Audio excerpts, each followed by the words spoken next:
Olá, bem-vindo ao canal Falando Francamente, francamente com K, que é mais fácil de achar.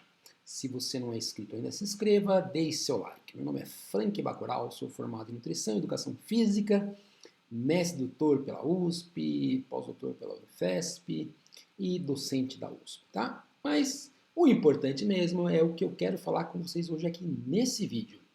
Como vocês sabem, eu já fiz um vídeo aqui no canal, vou deixar até um link, do livro, né? Que é aquele livro Treino Concorrente Aeróbio e Força, né? Concorrente Aerobic and Strength Training. E esse é o capítulo 10, eu já fiz, se não me engano, no capítulo 7. E aqui nesse capítulo, os autores, o Jones e o Hodgson, eles falam do Immediate Effects of Endurance Exercise on Subsequent Strength Performance, ou seja, efeitos imediatos do treino de endurance no desempenho do treino de força subsequente. Então, qual que é a tônica aqui desse capítulo, né? Desse capítulo, a gente já sabe a partir do outro vídeo que é a questão dessa interferência, essa suspeita que o aeróbio atrapalha a força e a força não tanto o aeróbio, começou na década de 80, e um trabalho, na verdade, publicado na década de 80, onde se relacionava justamente isso. Naquele vídeo anterior, a gente viu algumas coisas, né? Que tem uma quantidade de treinos por semana que você pode fazer, que não afeta, uma outra afeta, enfim, você vai lá no vídeo e você descobre.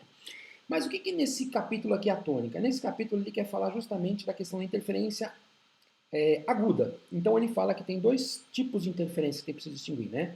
Tem a aguda, que é justamente a ideia aqui, ou seja, eu faço o aeróbio agora, daqui a pouco eu vou fazer o força e vai, de certa forma, uma fadiga residual vai estar presente e o meu trabalho de força não vai estar tão bom. A gente vai especificar melhor isso.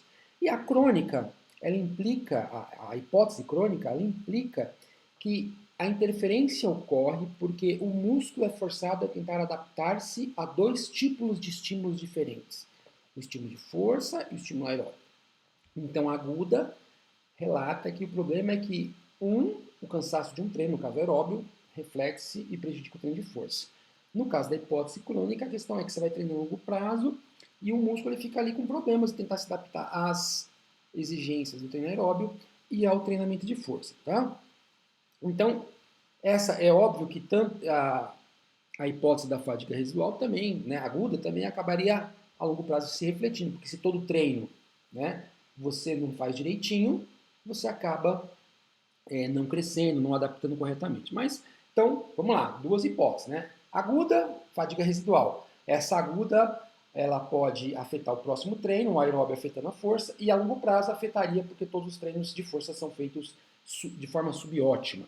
A crônica não, a crônica é você vai treinando e a ideia é que é uma concorrência das adaptações. Mas aqui o foco, como eu já disse para vocês, é a questão da fadiga aguda. Então, aqui no capítulo ele vai falando justamente dessa questão da fadiga, ele define fadiga, né? Então ele fala que na literatura a fadiga pode ser o impedimento da capacidade de produção de força ou você, para sustentar uma dada força, você tem cada vez se esforçar mais, vai ter uma percepção subjetiva do esforço crescente. Eles dão as duas definições.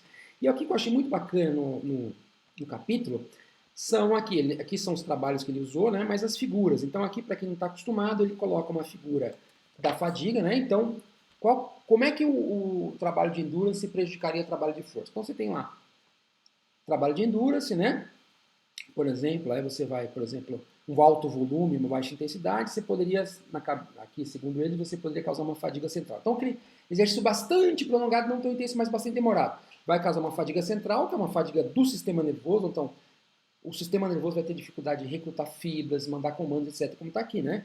Então, fadiga central é a fadiga do sistema nervoso. Então, é a excitabilidade de córtex espinhal diminui, níveis de neurotransmissores, espalho de fibras, tudo fica prejudicado. Já, por exemplo, um treino aeróbio de baixo volume mais intenso também poderia causar. Segundo eles aqui, causaria uma fadiga periférica. Essa fadiga periférica poderia afetar como a junção neuromuscular, ou seja, o impulso está vindo direitinho do sistema nervoso central, mas a junção neuromuscular não está muito boa. Então, pode afetar também porque o pH do músculo está mais ácido, acumula metabólitos como ureia, amônia, a oxidação do tecido está baixa, e isso, em dois casos, diminuiria a contratibilidade do exercício de força. Então, na prática aqui, de novo, ele está falando da questão aguda, e aí ele diz assim, como que agudamente o exercício de endurance vai afetar o desempenho de força?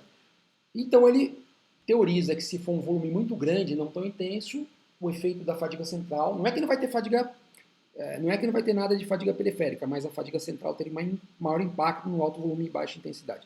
Por outro lado, um volume mais baixo, uma intensidade mais alta, ou seja, um exercício curto, porém bem intenso, causaria, segundo ele, principalmente uma fadiga periférica, tá ok?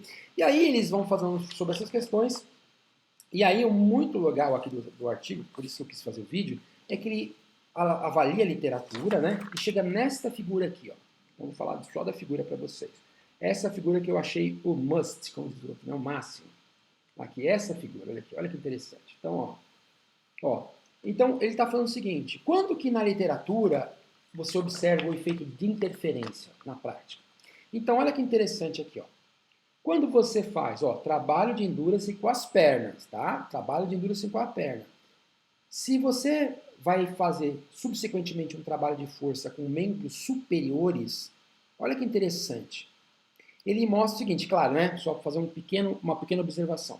Eu venho falando que aqui ele sempre fala da fadiga. Então, como fala da fadiga, ele coloca o seguinte, bem, se você quer entender melhor como o aeróbio afeta a força, a gente tem que entender pelo menos se há um período mínimo de recuperação, que é esse período aqui que ele fala relief period, né? Que é um período de recuperação. Então, um descanso de uma sessão e outra, ok? Então, olha que interessante isso aqui, ó. Isso aqui é uma coisa bem prática, segundo as pesquisas. Se você faz um trabalho de endurance com membro inferior e você vai treinar, membros superiores, mesmo que você dê um descanso de menos de 8 horas, você continua com a força, tá? Não afeta a força. E, claro, se você também der um descanso de maior que 8 horas, não afeta a força. Olha que interessante, tá? Então, isso aqui tem recomendações práticas. Então, hoje, quando alguém falar assim para você, posso treinar força e endurance e força, a gente já tinha falado um pouco naquele vídeo que tem que pensar um pouco a questão dos membros, mas aqui ele coloca bem claro. Se você fez endurance com o membro inferior, ok, não vai atrapalhar o membro superior, mesmo quando a recuperação é menor que 8 horas, tá?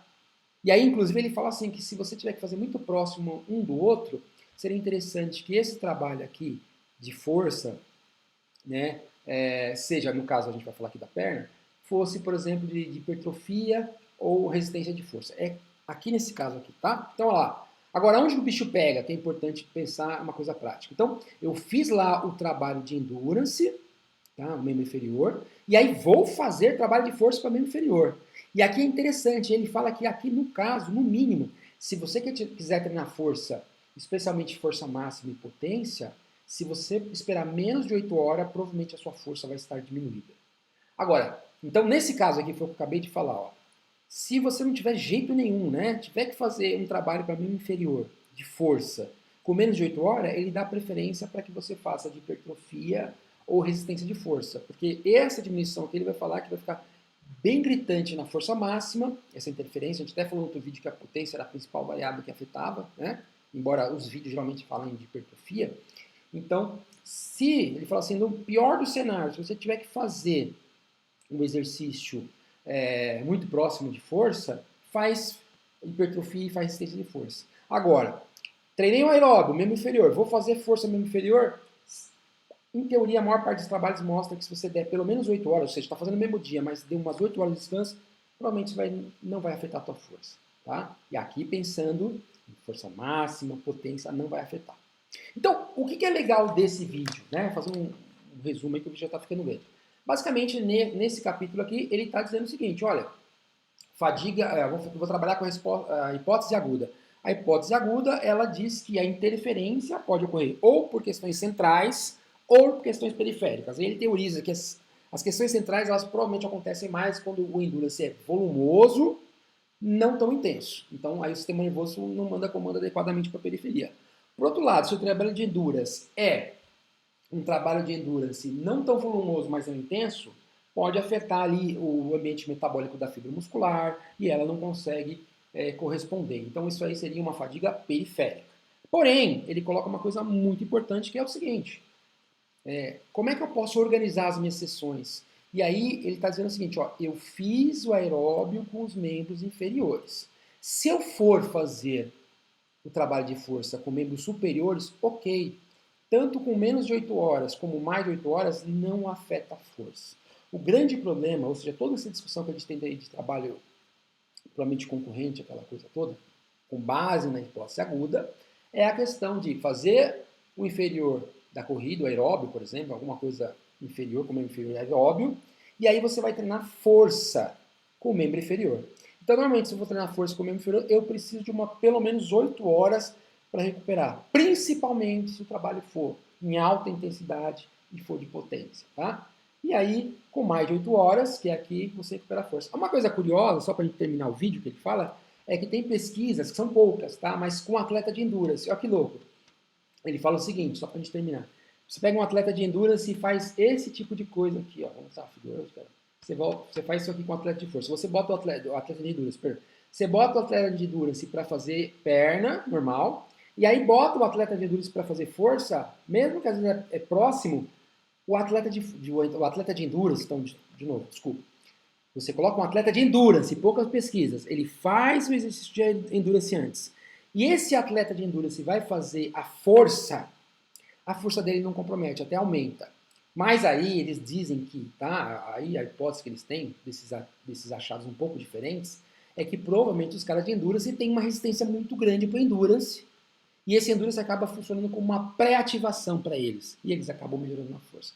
Tá ok? Então esse vídeo ficou um pouquinho longo, mas ele está bem legal porque ele dá diretrizes práticas em tempo que você pode esperar, e aí você tem mais possibilidade de organizar as suas sessões de treinamento, principalmente quando a força e o endurance vão ocorrer no mesmo dia, tá ok?